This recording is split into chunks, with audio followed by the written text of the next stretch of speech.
Good morning, you fabulous fifth graders. So today our learning target is I can identify relevant details to support the main idea and additional claims. So today our current events articles from News ELA, there is an electronic version of this assignment on, let me get that out of here. News ELA so that you can submit those multiple choice questions. There are three additional short response questions that are not on News ELA, but those are just additional that I would like for you to complete as well. So we're going to do our first read together. Alrighty. Juanica, Puerto Rico, hundreds of families in southwest Puerto Rico began using cars, cots, and plastic chairs as temporary beds. Puerto Rico is a U.S. territory, and Puerto Ricans are American citizens. The families were affected by several earthquakes that struck the island on January 7, 2020. One of the earthquakes was the strongest in over 100 years. The magnitude 6.4 quake struck early in the morning. One person was killed and 9 others were injured. Magnitude is the strength of an earthquake. It is measured on a scale of 1 to 10. An earthquake with a magnitude of 6, for example, is strong enough to knock buildings down. More than 250,000 Puerto Ricans remained without water the day after the earthquake, while 500,000 others were without power. State of emergency. Over 1,000 people were staying in government shelters in the island's southwest region. U.S. President Donald Trump declared Puerto Rico to be in a state of emergency. Puerto Rico's Governor Wanda Vasquez brought out Puerto Rico's military. The hardest hit town was Juanica. More than 200 people from Juanica had taken shelter in a gymnasium after a quake on January 7th. Later, another earthquake damaged the gymnasium, forcing them to sleep outside. Among them was 80-year-old Lupita Martinez. She sat in the dusty parking lot with her 96-year-old husband by her side. "There is no power. There is no water. There is nothing. This is horrible," Martinez said. Too soon to tell how much damage was done. The earthquakes began on December 28, 2019. Still, the government said it was too soon to tell how much damage the earthquake caused. Hundreds of homes and businesses in the southwest region were damaged or destroyed. Wanacott had just 15,000 people, but nearly 150 homes and 3 schools were affected by the quake. Santos Seda is Juanica's mayor. Seda said that Juanica is facing a worse situation than Hurricane Maria. Hurricane Maria was a 2017 storm that devastated Puerto Rico. Seda asked the government for support. He said officials believe the homes of 700 families in his town are close to collapsing. Strongest hit since 1918. The January 7 quake is the strongest to hit Puerto Rico since October 1918. The 1918 quake had a magnitude of 7.3 and killed 116 people. More than 950 quakes and aftershocks were recorded in the area between December 31st and January 7th. Aftershocks are smaller earthquakes that follow larger earthquakes. U.S. Geological Survey (USGS) says most of these quakes were too weak to be felt. The USGS studies the land of the United States, including earthquakes. The USGS said that there will probably be more aftershocks that week. However, there is a possibility of an aftershock as strong as the January 7th quake. In Juanica, some people dragged mattresses outside their homes or set up small tents. Government leaders were trying to find out where to shelter all the families. Many people had their belongings in large garbage bags. When the cots ran out, some people slept in their cars, in chairs, or on the ground. Lourdes Gilb is 49 years old. Gilb and her daughter's homes were damaged during the earthquake. They were not sure where they would live. Psychologists met with Gilb and dozens of other people affected by the earthquakes. One of the psychologists is Daylene Ortiz. She set up a speaker on a roof of her car to play salsa music. She provided crayons and paper to children and urged adults to shake their fears. Ortiz said that it is unclear if the earthquakes will continue.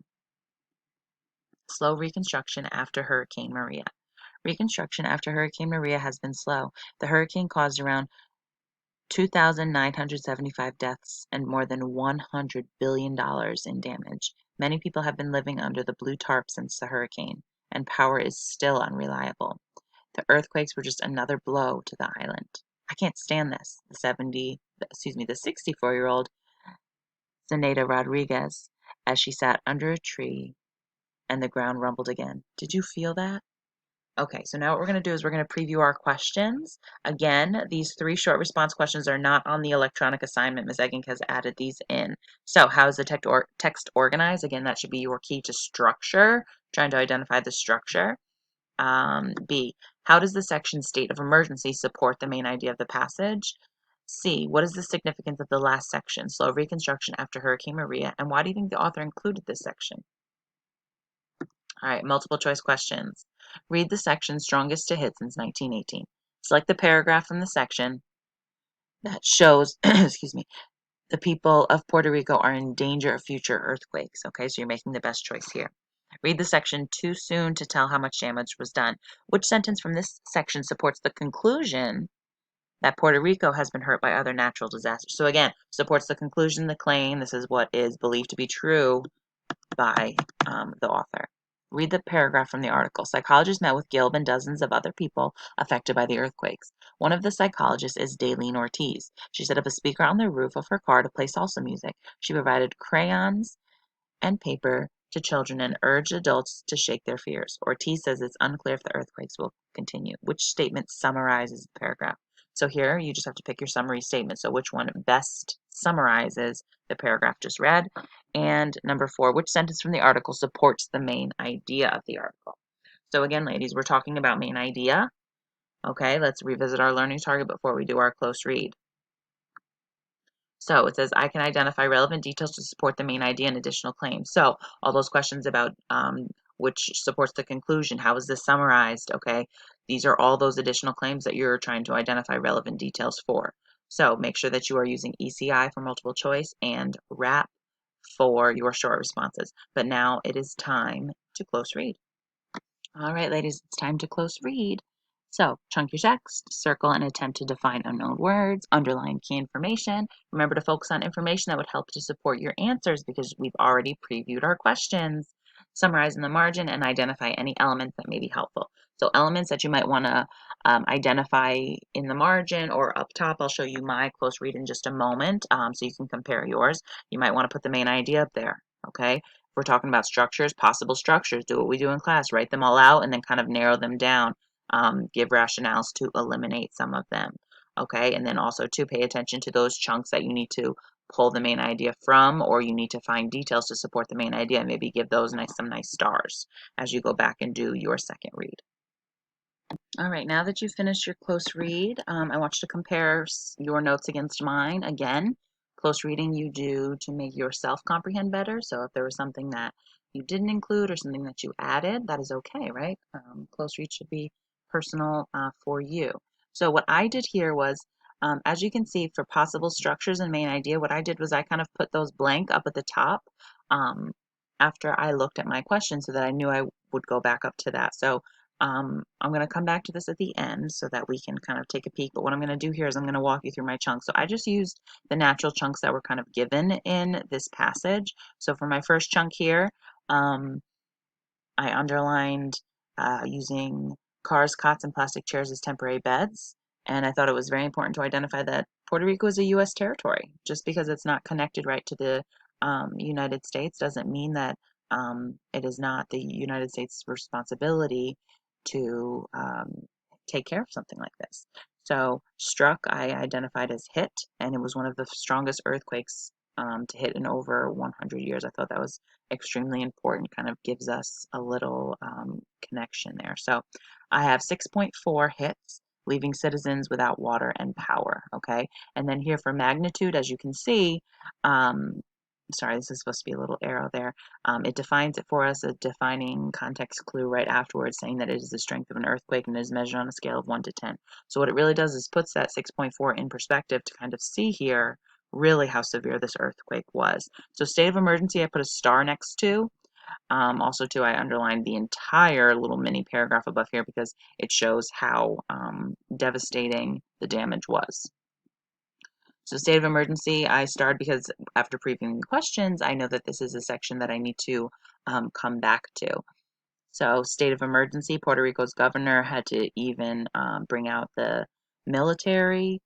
And I thought that this was kind of powerful too because we get some quotes here from the citizens of Puerto Rico.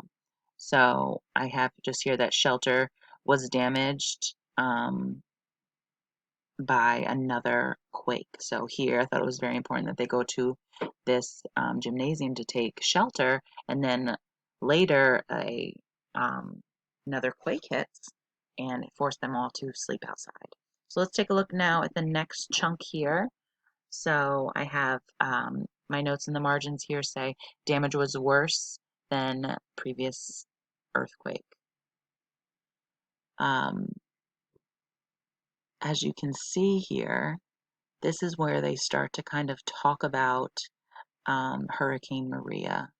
And so they were talking all about these earthquakes. And even though this hurricane happened in 2017, um, they're really not recovered from that yet. So having another earthquake hit is just really awful here. So I also now want to bring us down to my chunk here at the bottom. And I want to talk about a couple things here. So strongest to hit, right? They're talking here about strongest to hit. And then what it also does here is I circled aftershocks, and it gives us that context clue definition right here. And then what I wanted to show you here, little shout out to Greek and Latin roots, the U.S. Geological Survey. I know geo means rock. I know ology, study of. So study of rocks, obviously they would study earthquakes. And you have your kind of background knowledge of your earthquakes from reading about those informational passages last week, maybe that helped you as well.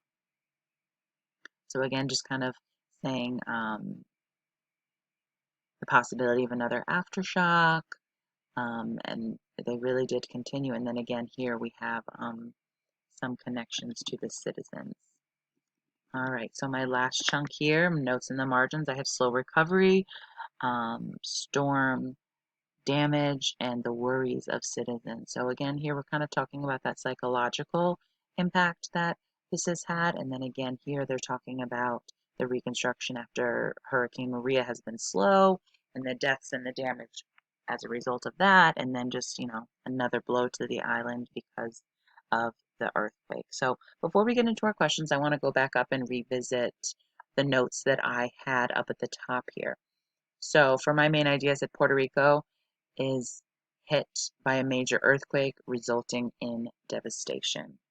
Okay, so then the possible structures I had were description, cause and effect, problem and solution, and chronological sequence. So they kind of went through all of these.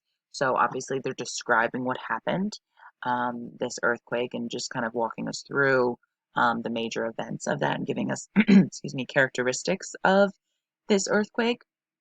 Cause and effect, right? The cause was the earthquake. The effect was the damage that was done. Problem and solution. The major problem here obviously was the earthquake, and then, the solution, they had some suggestions about bringing in the military and trying to get people to safety and shelter. And then chronological sequence, it does kind of go in order and tell what happened first, second, last, and then it even kind of brings us all the way back to Hurricane Maria and connects that way. So what I want to do is I'm not going to talk about the multiple choice today. I am just going to talk about and share my short responses. So again, you are not copying these responses, you are comparing them to yours. So you should have completed these already, and now you're kind of seeing how they measure up to Miss Eggings. So they might be the same, they might be different, you might have supported with different details, but this is the time where you are evaluating your responses and seeing how you did.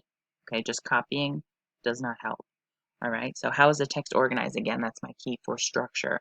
So I chose cause and effect. I said the text is organized by cause and effect. The cause is the earthquake, and then I gave a quote about that. The families were affected by several earthquakes that struck the island on January 7th, 2020.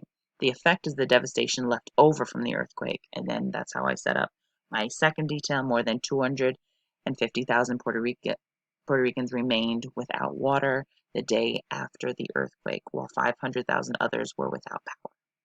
So again, you might have thought that the main idea and author's message was conveyed with a different structure. Maybe you think that it was more one of the others that I mentioned. So what you have to do is you just have to make sure that you are supporting. There's not really a right or wrong answer unless you chose like compare and contrast. That one obviously would not work. Um, But here we had quite a few, so just as long as you're supporting. So let's take a look at B. How does the section state of emergency support the main idea of the passage? So as you saw when we did our close read, I starred that section because I remembered that question B here was asking all about that section. So I said the section state of emergency supports the main idea of the passage because in this section we learn about the shelters and their stability. The text states, more than 200 people from Wanika had taken shelter in the gymnasium after the earthquake on January 7th. We also learned that another earthquake forced people to sleep outside. So also too, I want to show you something with my details here. I have a direct quote, right? So I set it up nicely and then I said the text states and then I use my quotation marks. But then I paraphrase my last detail. So again, keep in mind that you can do that. So here I even kind of marked up the question a little bit. What is the significance of the last section? And I know that significance means importance. I apologize, I have a little typo here. That's why working in pen, work in pencil. Significance of the last section, so reconstruction after Hurricane Maria, and why do you think the author included this section? So here we have two questions kind of in this prompt, right? You're identifying the significance, then you're also evaluating why the author included this in the section. So make sure you're answering both of those questions, and then you just need 2 details to support. So take a look at my response. The last section is significant because we learn of the devastation of the earthquake. Okay, so that's the answer to the first question. The author includes this section to show the lives lost and the harsh reality following the storm.